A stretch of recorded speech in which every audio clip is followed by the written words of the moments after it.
More medications, less health. Something's broken. Traditional medicine manages symptoms, but true healing addresses root cause. I'm Josh Rimini, pharmacist turned healer. At Beyond the Pills, we merge ancient wisdom with modern-day science to inspire you through stories of transformation, practical trainings, and holistic healing. Join me and other practitioners as we guide you towards vibrant health, body, mind, and spirit, and move beyond symptom management into true healing. Hello, everyone. Welcome to this episode of Beyond the Pills. I'm Josh Rimini, pharmacist turned healer. And today we have a very special guest, Dr. Ardeshir Mehran, who is disrupting the mental health field, delivering more effective practices to heal depression and to ease the emotional suffering of people across the world. He is the author of the best-selling book, You Are Not Depressed, You Are Unfinished. Everyone else portrays depression as an immovable cause, a mood disorder that must be treated. Dr. Mehran busts this myth and focuses attention on the real culprit, the unfulfilled life we must lead when we deny our birthrights. He is the developer of the Bill of Emotional Rights, based on 30 years of research, coaching, and clinical work. You can read about his fulfilled life and his fulfilled life manifesto on his website, ardeshirmehran.com. He is a psychologist, trauma therapist, behavioral researcher, and a leadership and team coach. He has a Ph.D. and a master's in education and counseling, organizational, and research psychology from Columbia University. I love the backed by science stuff.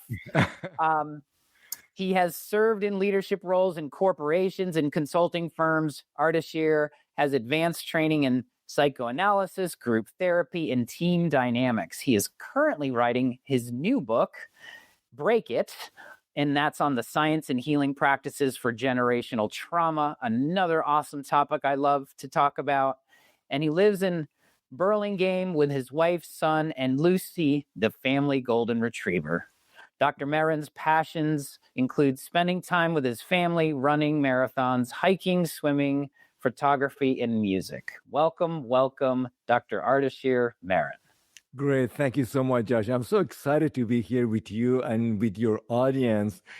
And thank you for that rich introduction. Just see me as a science geek that got tired of a lot of theory in graduate school about healing people, that I felt that we are not helping people.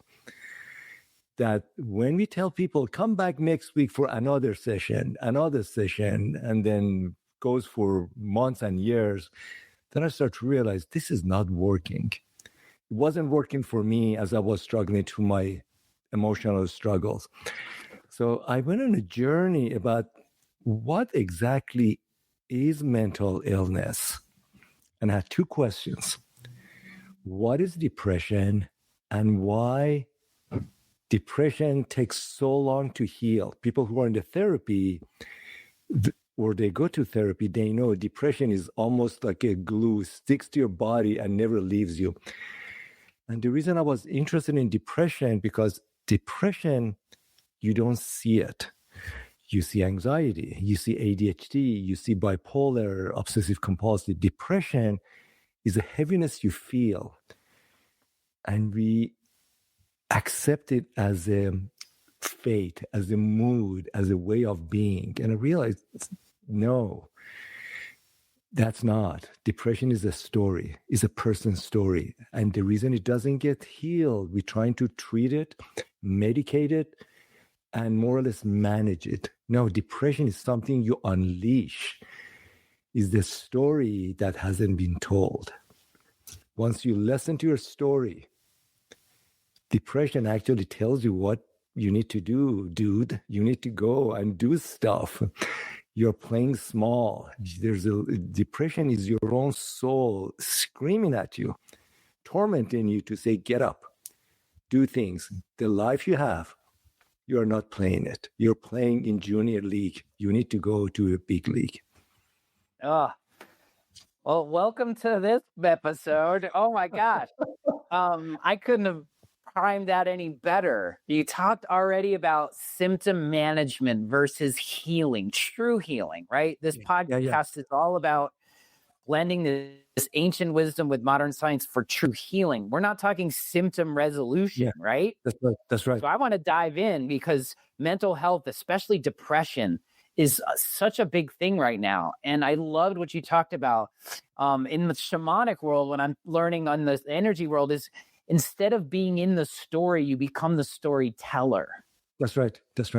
And so let's dive in on this because this is huge stuff. So you went through your own journey to get to this discovery. This wasn't something that like you read in the books. Was it something that clicked with you in after you were already in counseling with people, or was it something that you did before you got through all this? I'm curious on your own. Thank you. There's a great question. There's a statement that life finds you. Mm-hmm. That so I grew up in a very troubled family, mom and dad. And I remember mom and dad, they had certain expression. There were 6 kids, mom and dad. We didn't have much money, dad working hard, mom working hard to take care of the kids. And there was a look to my mom's face, her eyes, and my dad, that they were there, but they were not there. And at that time I was wondering, where is mom? Both of them were magnificent people, but at the same time, there were period of time, there were love, affection.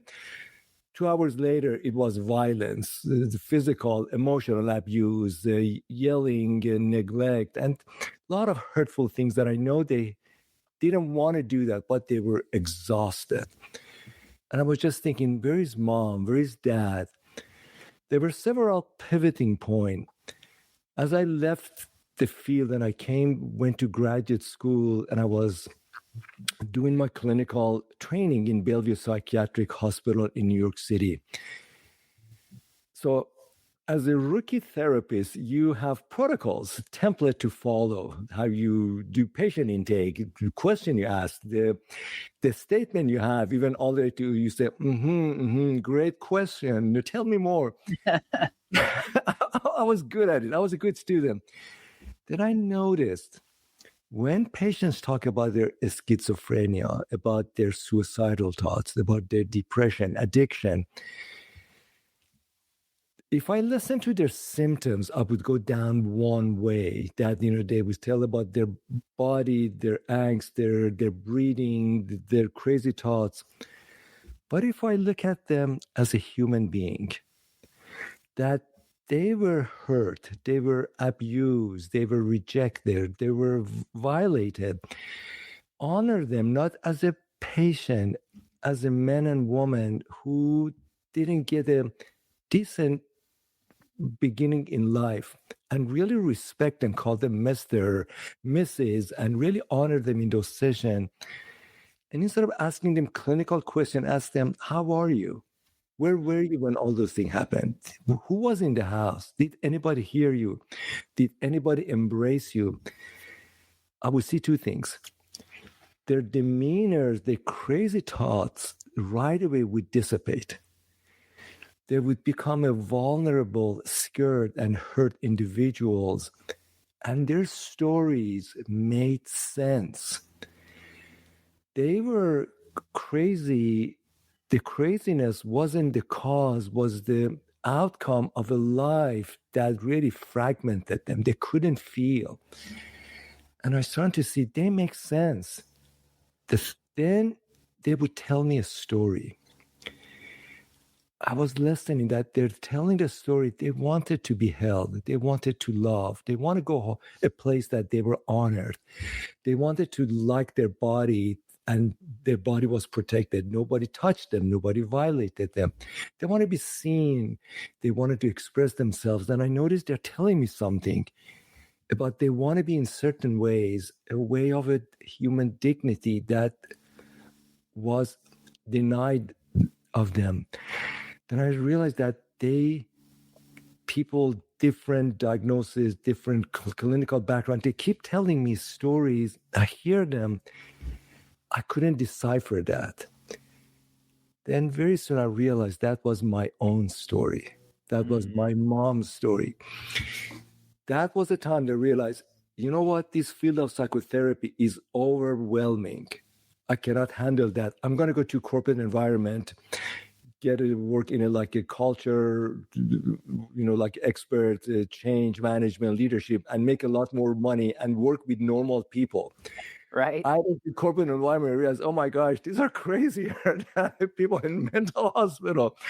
And then what blew my mind, and doing the psychological testing as part of the leadership development with those leaders, I saw so many leaders in key executive roles, high level of depression, anxiety, substance abuse, addiction.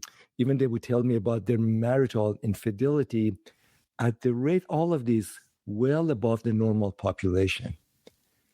That's the day I realized there's a story behind so many people with credentials, with gold Rolexes and successful demeanors, that they're suffering in silence. Mm. They didn't want to go to therapists. They didn't trust the therapist. And more than anything else, they didn't even know there's anything wrong with them because they were the master of resiliency. In our society, we admire resiliency. Resiliency is the ability to, you fall down, you get up and go again. They learn how to mask and power through. Resiliency can kill, actually. That we want to be resilient, but we want to be authentic. And resiliency, what I learned, and fulfillment, they are two different things. It's not how will you try. Are you trying and doing it the right way? So as I was trying to leave the clinical field away, the clinical field was keep dragging me back. Dude, you're a therapist, you're a healer. All these experiences you have, they are data points about why we get ill and how do we come back? How do we come back? So it lasted well over 30 years. And finally, about 10, 12 years ago, I realized there's a research, a book inside me that I need to write, which finally I wrote it and came back. And it reached the Amazon bestseller status. And I had no idea, Josh, I'll be doing this work. I had no idea. I was just trying to be honest, save me. So I've become a better father, better spouse, and better sibling. That's powerful. Man, I love these conversations because not even knowing all of your story, right? Just the background and where you came from, like the stories of becoming your true authentic self and serving at this highest level is really where where I feel is our purpose in life, right? It's like when I talk to people like this, I resonate so much because I too have been in that space of resiliency, of going through my whole stages of life, of putting almost it's almost like a pride backpack of like, I'm resilient because I went through a broken family and I went through cancer and I went through this and I went through that. And I'm very proud of where I came from, but that resiliency can have a shadow to living an authentic self, right? This authenticity is something that's new, and not new, but like people are becoming more in that space. Because why I loved when you like this fulfillment we have to lift and heal that depression to get into our purpose. And I love this. I only got into this to help myself, right? And then you felt compelled to help others because of that. That's the true definition of a healer in my perspective. So one, thank you for bringing it up. But two, it's for me, that's the formula.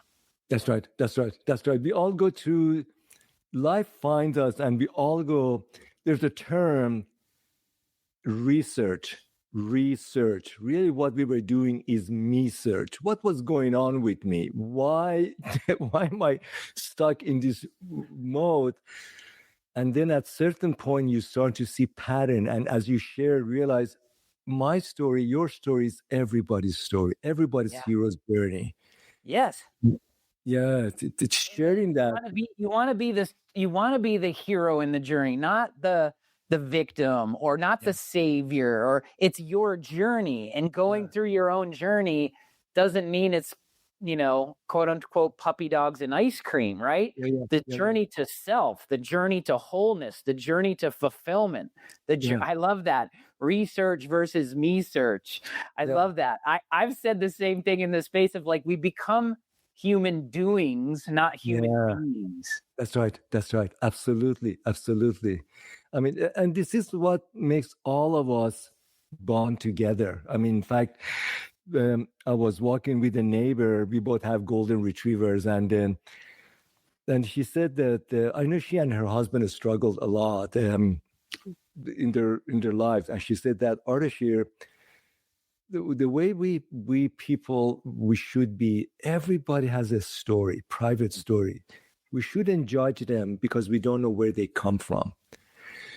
And then that resonated with me. We all have a story, but then persona of the roles, title, wealth, the car we drive, we mask it, but there's a private stories, and we really don't have a place to talk about it, to be that individual.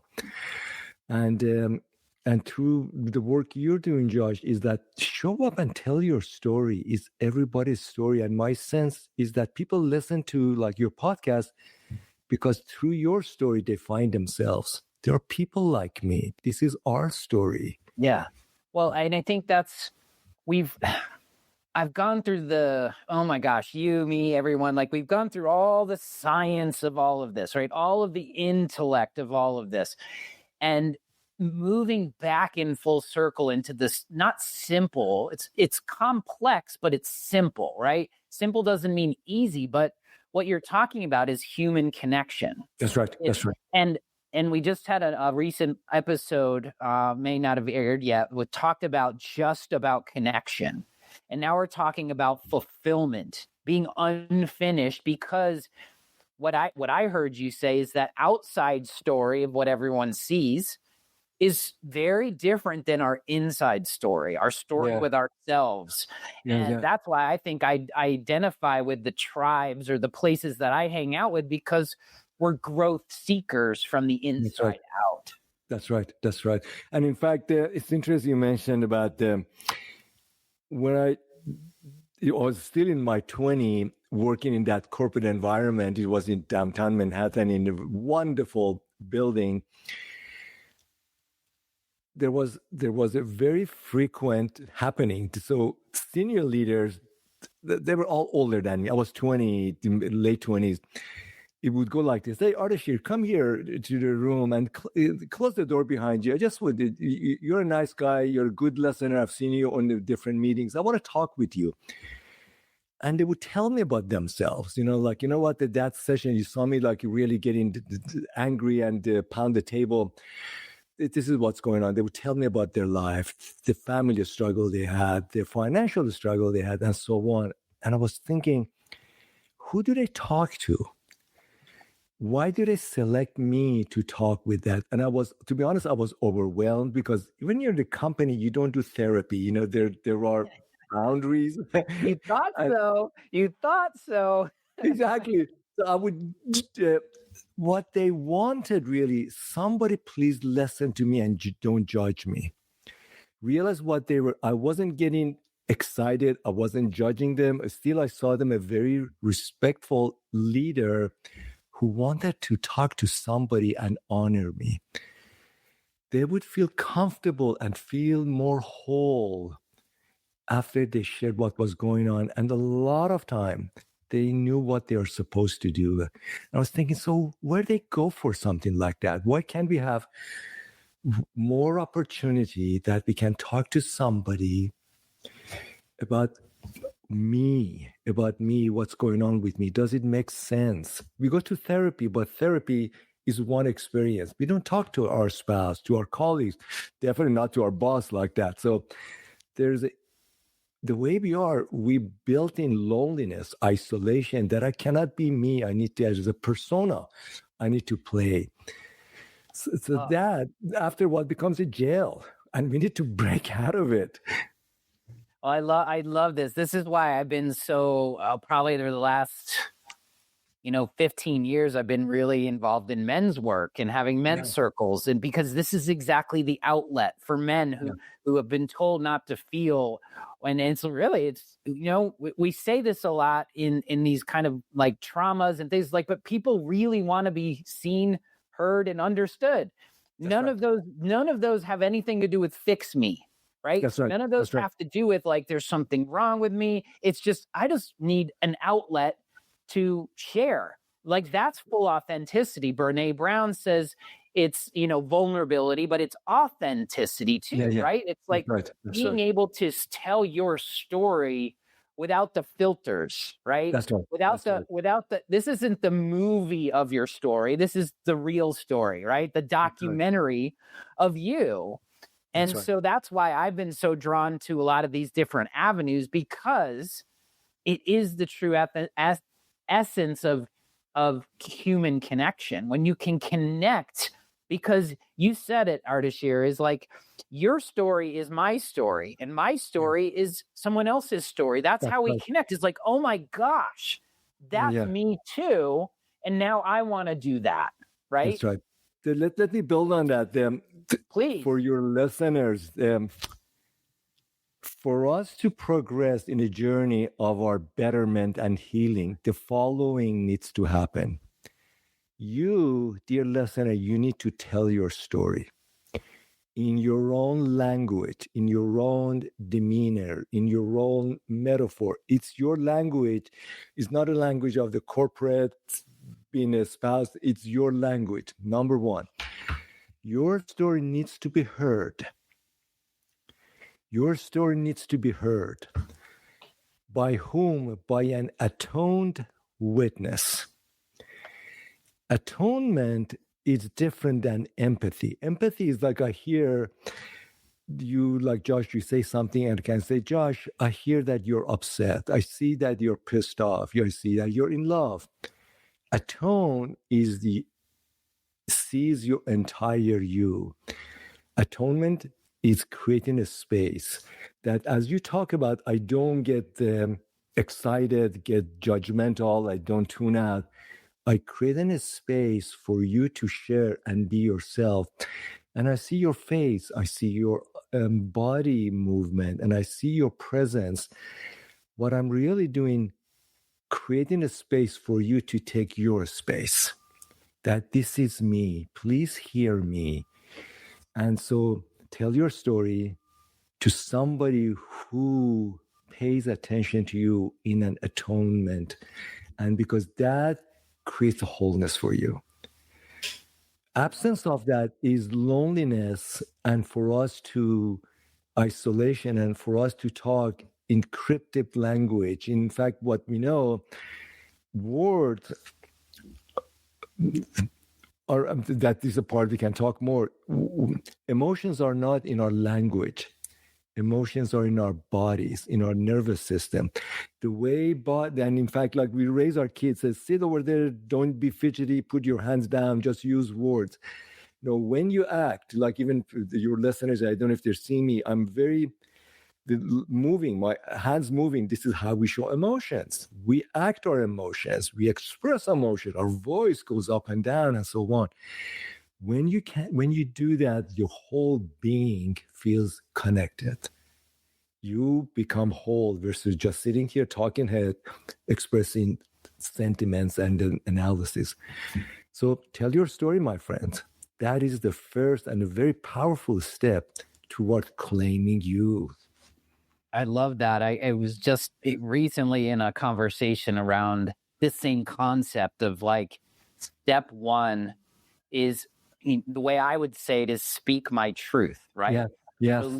What's here. When I made that, let's just call it bold decision or courageous decision, when I was a pharmacist and I was living a lie because I knew that I could just do more for people and I could for myself too. And it was like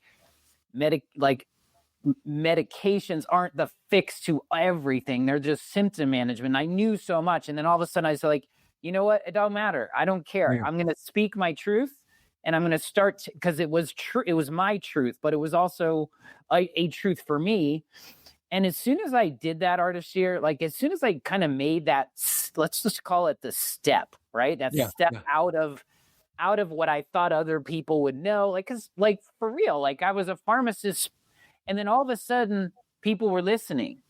And then all of a sudden there's pharmacists in the room who want me to get on stage and talk about it. And then all of a sudden it was like this whole thing happened. It wasn't this magical moment where I got a degree and got a job and did the thing. It was literally just speaking my story and my truths from a place of not like ego, not anything I wanted to get out of it. No, there was no backstory to it. And I think that's what's really important for people, especially when we start talking words like authenticity and moving people into their own story and speaking that. I love what you said is like from by an atoned witness. Right. This isn't getting like, you're not talking, this isn't water cooler talk. This is like real. You want that safe, sacred space where someone can hold that. And generally, and I'm sure this is what your book is about. And I want to talk about your book and why this is so important for people to know, because you kind of know when you have that container with somebody. It's not superficial, and you can kind of tell when it's not that, right? That's right. Absolutely. That is so true. There is an element of let's get real with life. That what I learned through my journey of working with corporate people, emotional development, and people in the clinical setting, when life body blows happen, childhood adversity, trauma, and the struggles, what happened, actually two things happen. One is that we don't get to experience the things we should have experienced: love, attention, a space to grow, a space to be ourselves. We don't get to have that enough.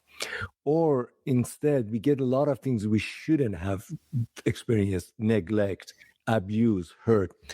So what happened? We develop in a compromised state.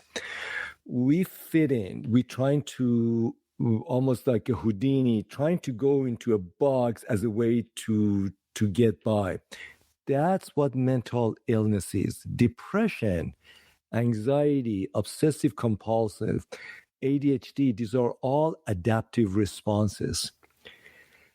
We started to behave in certain way to get by, to survive, and it's our so-called mental illness is our rebellious action, is our really saying that I'm pissed off. And this is the way we show our, like defiance through our mental illness. As we come out of depression, ADHD, anxiety, what we will see, we're almost coming, people who come out of like darkness for a while, their eyes cannot see the sunlight. We learn we didn't develop certain life skills of connecting, relating, being authentic. So as we come out of the shackles of mental illness, the journey of development and growth and learning begins, in fact. This is what I call, instead of therapy, is restoration. We didn't develop certain skills, but we need to do it right now. So some of the work I do with couples, as the couples learn, instead of fighting, criticizing, belittling each other, as they start to settle, they learn that we don't know how to talk respectfully to each other, how to create a space. I don't need to raise my voice to get my needs met. I don't need to make myself small to be loved. The journey of healing is the journey of relearning, showing up, and creating your new you. Some people don't want that. I agree. Some people say, I was better when I was depressed. Like I just want to go tune out. I want to go into the darkness. It's almost like you realize that you own you, show up. This is the best part of life. And so to be honest, some of the clients is that, what, I'm okay with therapy. I can go this far. After that, I will get back to you. But some other people said, no, I know what freedom looks like. I want to go all the way. I want to go all the way. Yes. And I think that's so key. Like there's no wrong or right to humanity, to your own consciousness, to your own world. Yeah. And the way I say is when you're aware, you cannot be unaware. That's right. You can certainly make a choice. It's a one-way street. So yeah, the awareness is a one-way street. Now you have a choice on what you want to do with it. Because some people, like, I'm a big consciousness explorer. I love exploring my consciousness. Like I love to going out into the far depths of the universe to explore who I am and my wholeness and my connection to the wonderful part of this whole universe and the quantum. And there are some people, and I call it seekers, right? We're seekers. Yeah. And there's some people, and that's also for your own authenticity. This is new for me. Like I just turned 50, and in year 49, like I found these deep depths of who I really am over this period of time. And it was like these things awakened inside me. Like you said, freedom. Freedom is such a powerful word. Yeah. Is because, and a lot of us stop on that outside, right? The outside part.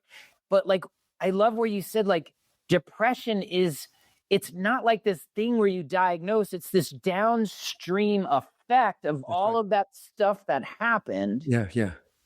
And it's the human experience. I don't think I've met too many people who says, I got all my needs met when I was a kid. Everything was fine. Like, great, if that was who you are. But most of the people, maybe I'm attracting them now, I don't know. But like most of no one's broken. No one needs fixing. But everyone needs healing. That's right. And so let's talk a little bit about your formula here, how you wrote your book. Like, because I imagine we're talking about let's just call it the root problem or the root cause, but there's a way towards this healing that you found in yourself and why it compelled you to write this book. So I want to talk and unpack that formula a little bit. That's great. That's great. It's really awesome, but I want to give people practical things that we can think about, whether it's finding a guide, reading a book. But I want to talk a little bit about your formula here. So thank you. And let's bring some science to this. So please, I love the neuroscience part. Yeah, that's it. So if you go and do search depression and anxiety, the obsessive compulsive causes of that, it always comes down to something, say genetic, family background, environment, and more or less stays there. So then you look at neurotransmitter imbalance. Exactly. There thus you need medication. So you look at it. So that's one way. The source of that is psychiatrists. American Psychiatric Association, which is a very important body, which they were looking to see how do we address the prevalence and an ever-increasing report of so-called emotional issues. And I'm struggling. I don't want to use mental illness because the term mental illness actually is incorrect. There's nothing mental. It's in the entire being. So it came from started like the 50s, American Psychiatric Association, and the emergence of pharmaceutical medicine, that they were doing magic, so everything became very medical. There's another body of research. There's a study that by Kaiser Permanente Foundation, longitudinal study of its largest in the US, is called ACE, Adverse Childhood Experiences, that they tracked people over time. And it shows that early adverse impact in childhood, whether it is trauma, the childhood sexual abuse, war, poverty, mom and dad having incarceration, and so on and so on. Those individuals, over a period of 30 years, they have a highest rate of depression, anxiety, mental issues, medical issues, social issues, and so early experiences predicts future illnesses, cancer, fibromyalgia, autoimmune, and so on. So what happens? So this is how human development happens. So when you go to American Psychiatric Association, they present all those mental condition as popcorning. Somebody becomes a schizophrenic, somebody becomes obsessive compulsive. Exactly. It's almost like, why this person? So this is how it happens.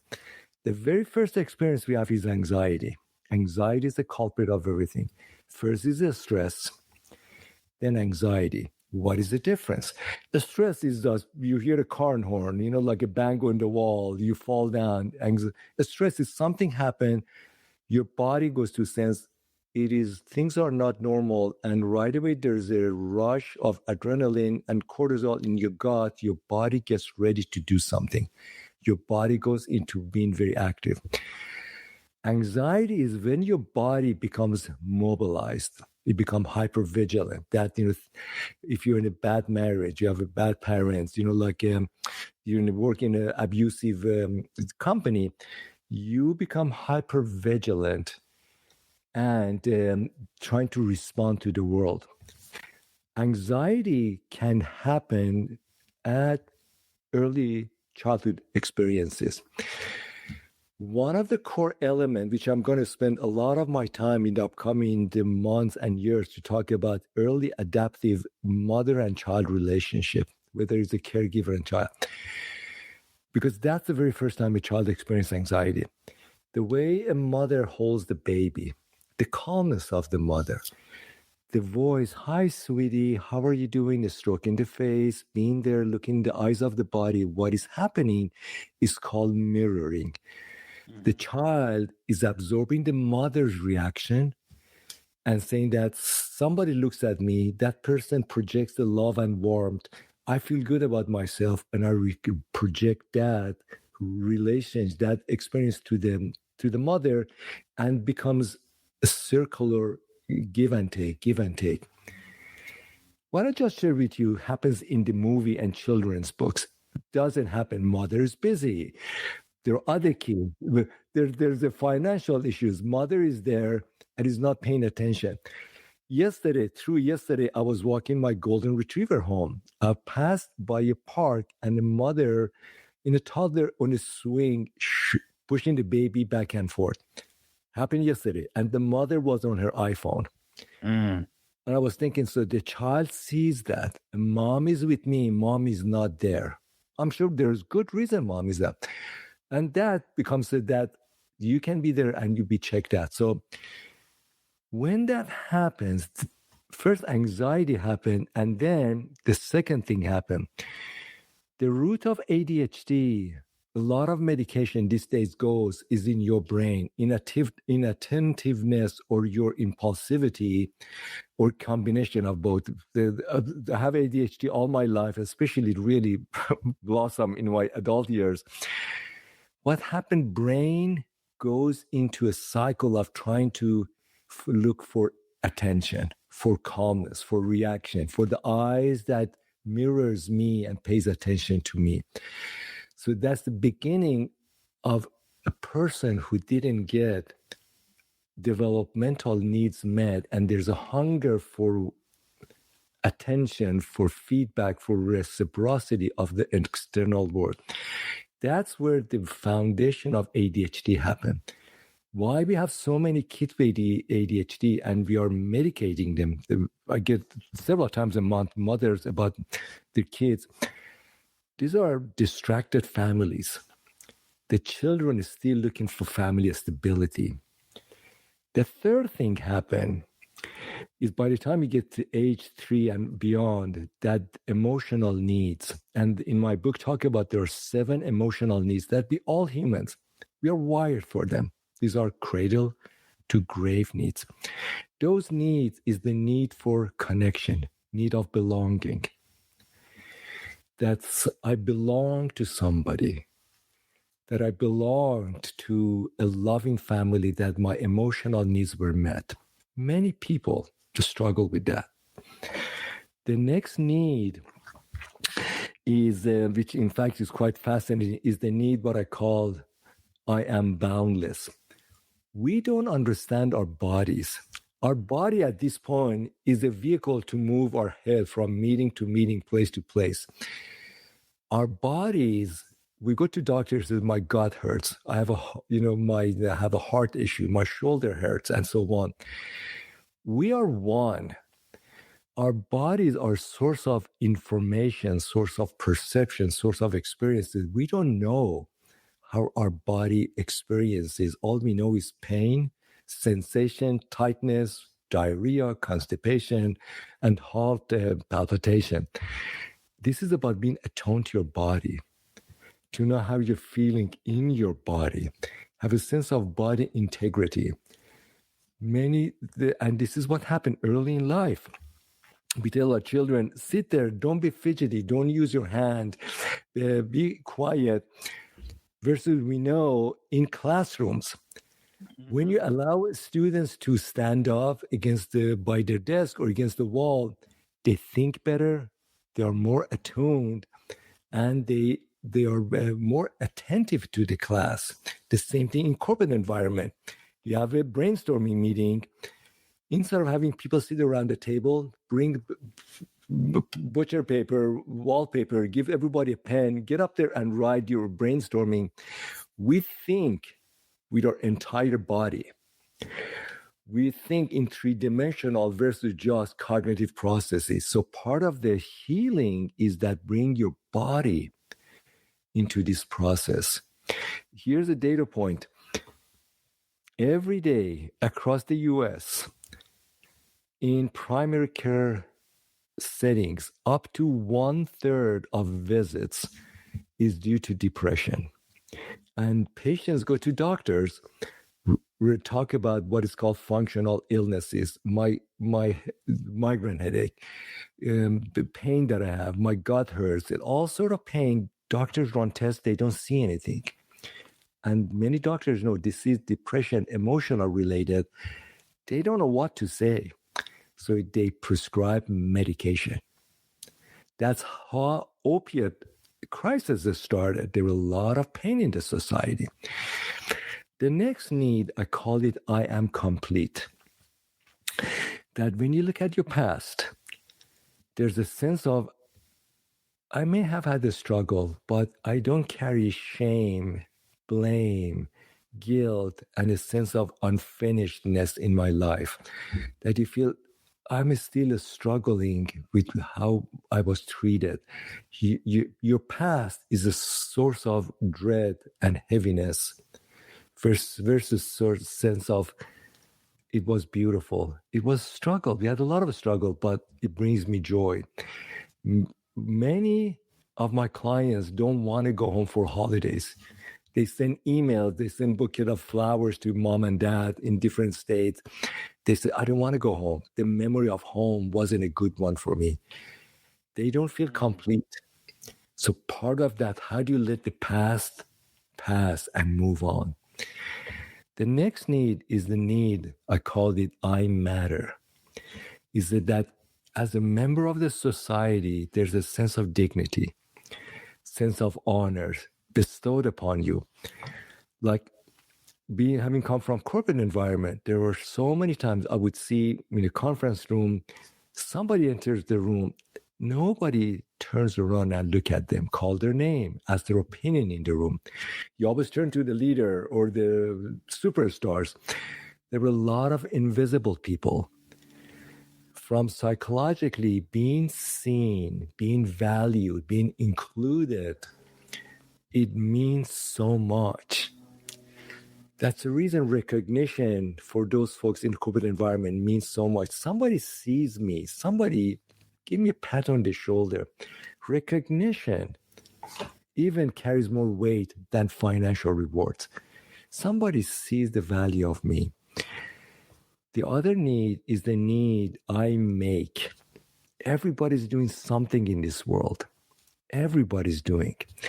We pay attention to the rich and superstar people with fancy house, fancy cars, and so on.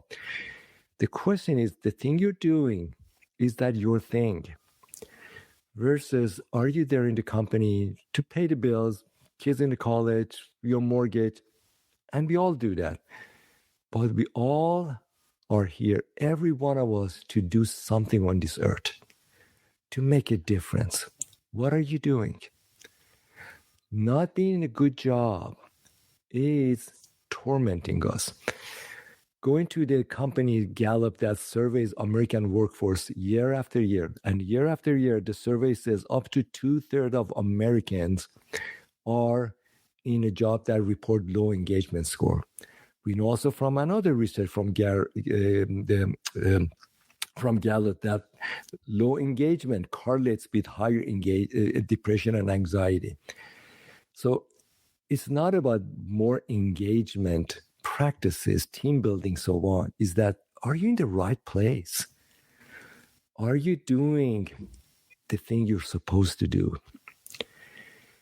The next need is what I call I am, that everybody has a voice. Everybody has an opinion about what I call Katy Perry's I Roar song. Everybody has a roar. Life teaches us to be polite, keep your voice down, try to fit in, only speak to the level that you can be accepted, and don't ruffle the feathers, versus that you need to say your thing, your truth, what matters. This is the area that many women struggle with. When my clients come to me, I see, especially in terms of husband and wife, the men, when they want to express their needs, they overshoot. They're very strong. This is what we think we should do in terms of our family. Women look at the husband and their voice is very gentle, very sweet. And I ask them that, give me your Katy Perry's I Roar song. That what would it look like for you to say, this is what I want, this is what I believe in? And it's not a coincidence. Many women experience and report pain in their jaw, in their neck, and tightness around their shoulder because they're holding these muscles tight.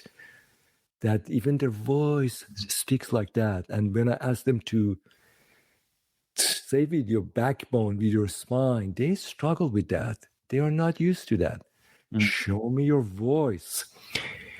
The final one is what I call I soar. There's a statement on the wall behind me by Maya Angelou. There's no greater agony than bearing an untold story inside you. An untold story. We all have an untold story. We all have a story. 7 billion people, 7 billion of story. Do you know your story? Are you living according to your story? Once we know your story, you become the Rock of Gibraltar. You stand for your story, for your mandate, for your covenant on this earth. These 7 needs collectively, we are meant to teach our children that these are lifelong lessons. Parents don't give it to us. Teachers, politicians, so on. We are wired for these needs from cradle to grave. Our best gift to our children is to practice them and know they have these emotional rights. That's what I call them, your emotional rights, which they evolve over time. But once you have them, depression is a signal that one or several of these needs have been violated, never expressed, and that's what you feel like. And once you experience them, you realize them, you will be surprised how fast depression dissipates. Depression turns to anger, says, I am pissed. I don't want to live like that anymore. I don't want to play it small anymore. I'm going to claim my rights, even if I have to leave this relationship, this job, this company, this city. It's your time to claim your rights, because that's how you go from unfinished, move toward finishing the journey that is your life journey. I love that. That's reminded me of Dr. David Hawking's work when he talks about the map of consciousness. That's right. Going from an anger is the catalyst to action. That's right. How do you become unfinished is you got to tell your story. You're not in your story. You become the storyteller. When you make these action items, because of, frustration comes to anger. Anger is the catalyst. That's why all emotions are meant to be felt. All emotions are meant to be experienced. We always kind of draw away from the so-called negative ones, and we draw into the feel-good ones, but they're all supposed to be felt, but they're also supposed to dissipate. That's right. When we hold them on. I loved your analogy of when you don't tell your story and the physiological components of what that is, because we treat the body in parts, but we don't correlate that there's this beautiful body-mind connection. That's right. We treat it with chemicals, which is a physiological thing, but emotional body, the mind, that body, they're all and that's why I think this is getting to that root cause. When you're feeling in your purpose and you're authentic and you're telling your story, you have, and I love that is the essence of what we can teach our children and our children's children. And this is that's right. This is how we get out of generational trauma. Absolutely. And then the thing you mentioned, Josh, it's very important. Anger means there's something's been violated. Yeah. And you see that. And then we don't like anger in this society. We tell them, oh, no, name your anger. And then what would you like to do? First, you need to experience it. What is it you see happening? Anger, when it's held back, it does damage to our body. Physical pain, back pain, shoulder pain. And in fact, when you look at my book, there are example after example that people who come to me when there's an emotional needs, depression, anxiety, ADHD, almost always there's a physical discomfort component to that. Once you bring that, body start to connect. It doesn't become just head and the body becomes one being. And you turn anger into action. Anger means something. Case in point, literally happened late last week with a client who the husband that for years he was having very tight jaw. He said, my jaw's been hurting for years. I take Advil, medication never goes away. As we start to talk about, this is what I did, say that put your hand against your face. Your jaw is speaking to you. Your jaw has energy, has motions, has memories. Just as you do this, instead of saying that, I want the pain go away, invite the pains, say that, talk to me. What are you seeing? What are you sensing?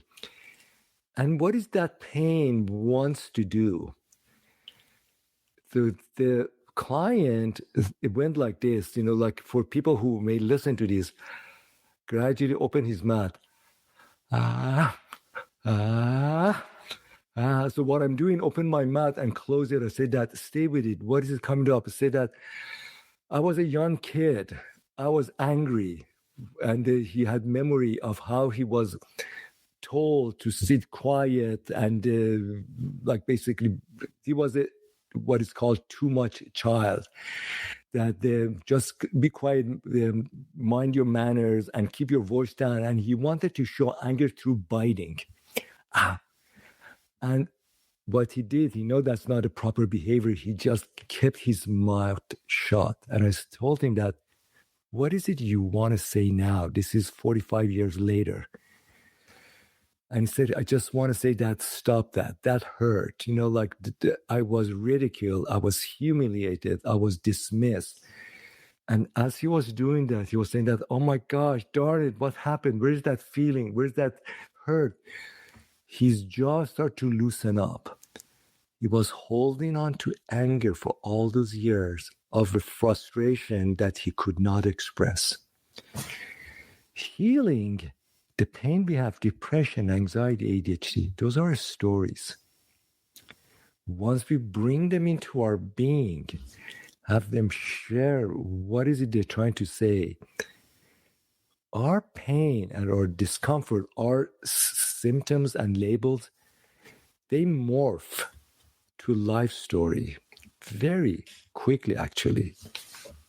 I love that. And that's full circle for me. So thank you for putting awareness and attention to that, because, that's a physical, that's a great story, an authentic story to talk about how our emotional body is that energy that is created that doesn't, let's call it healthy dissipation, because we know that there's unhealthy ways to express our anger. It's not asking people to do these things. That's right. That's right.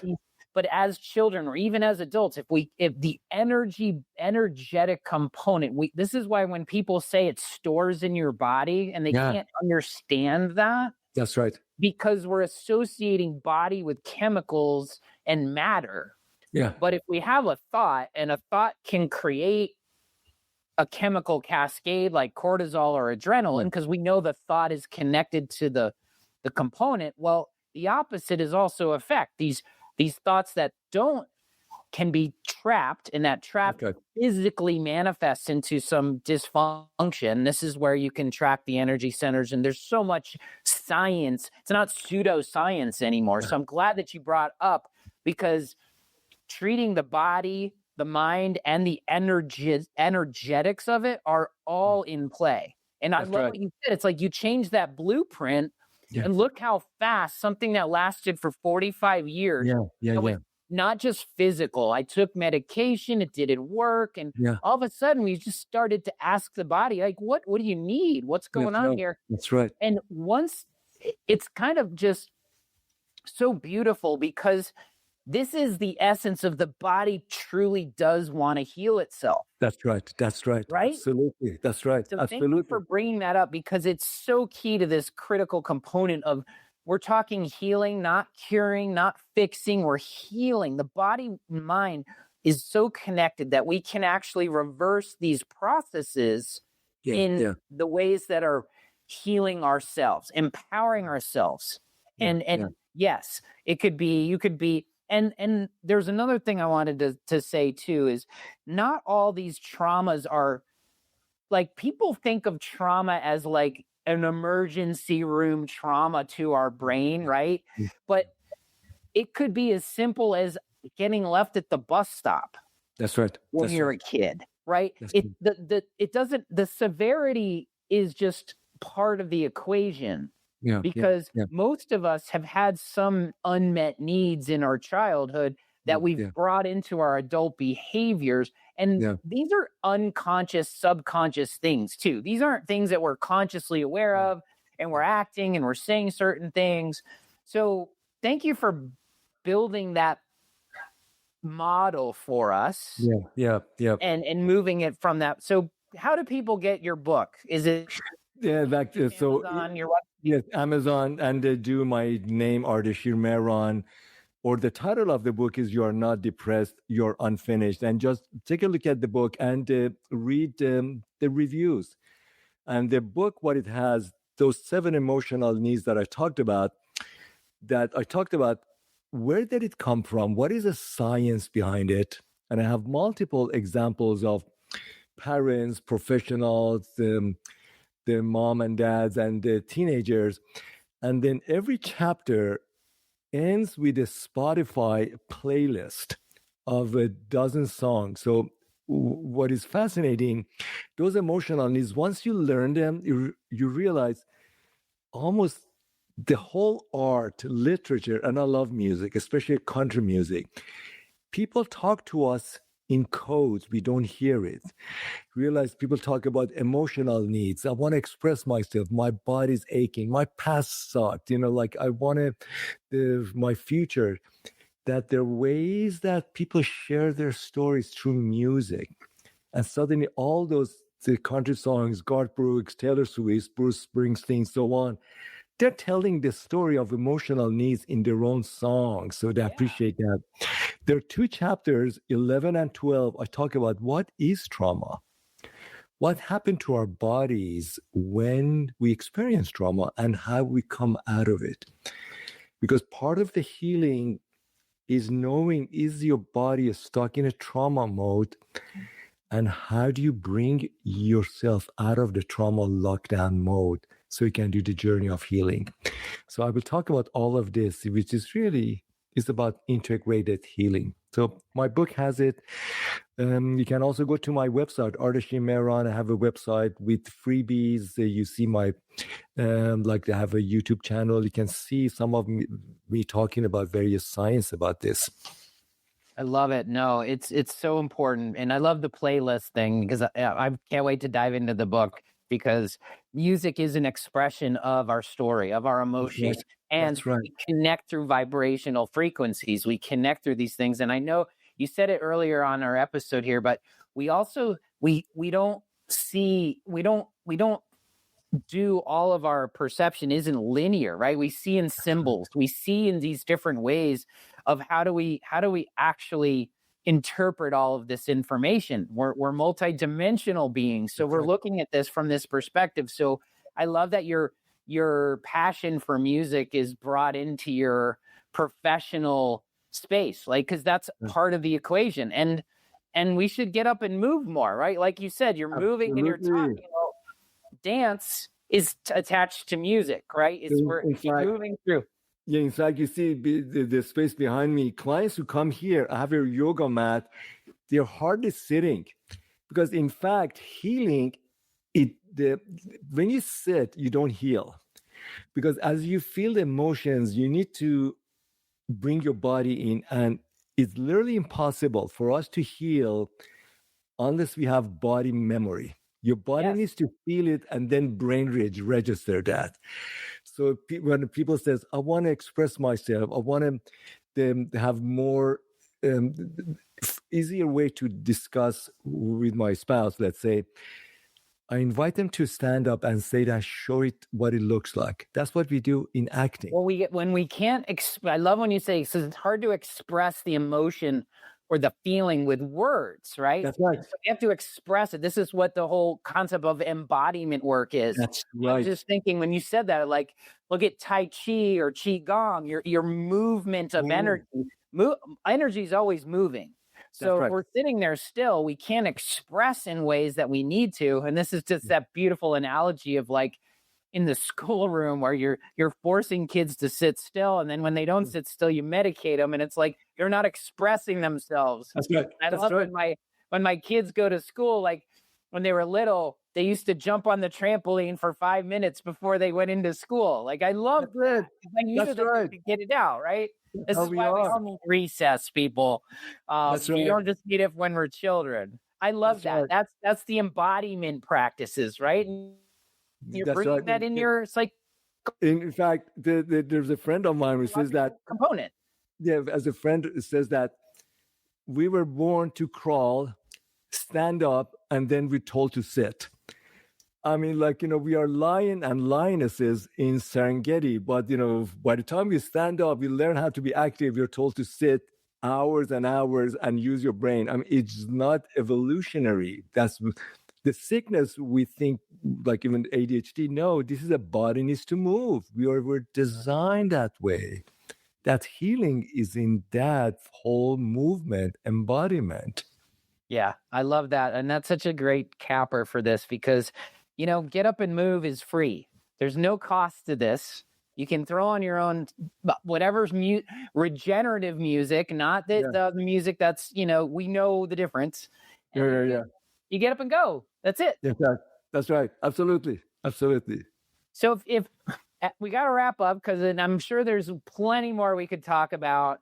obviously I can't wait to dive into your book. And then of course, when you finish your new book, I totally want to dive into that. There's so much good stuff in generational trauma that we can do.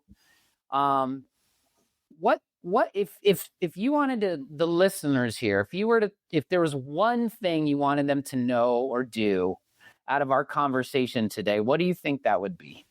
One thing is that actually two things. One is that you may have a sense that you may already have a diagnosis. Many people do on medication.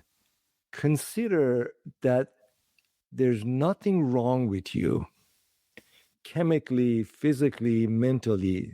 Instead, there's an opportunity of a new version of you, whether it's 2.0, 3.0, there's another version of you is waiting. And the way to ask that in a gentle way, a question that at this moment, this afternoon, whenever you hear this podcast, what is one thing, not five, not three, one thing you like to do that you feel more joy, more energy, more flow? What is one thing you, dear listener, want to do? Start about you. I want this and I will do this. You are not broken. It's about you not having had enough opportunity to be you. And we change in small, tiny steps. Nothing big, tiny, just one thing that you like to do and do it. The tinier, the more joyful base, the better it is. Do one thing tiny that you liked it, then do it again. Do another one. Do another one. It's only you that decide that. You're the decider. That's so beautiful, because that's the true essence of what we're talking about is I did this experiment this summer. I called it My Surrender Experiment. Michael Singer's book is like, I just said yes to everything that resonated with me. Nice. Resonance, guys. This isn't unhealthy behaviors. These are the things like I want to dance. I want to learn. I want to go to a concert. I want to go camping. I want to go for a hike. Like these things that give you joy in this beautiful beautiful building way, right? Yeah. And everyone has their own definition. That's the beauty of this world.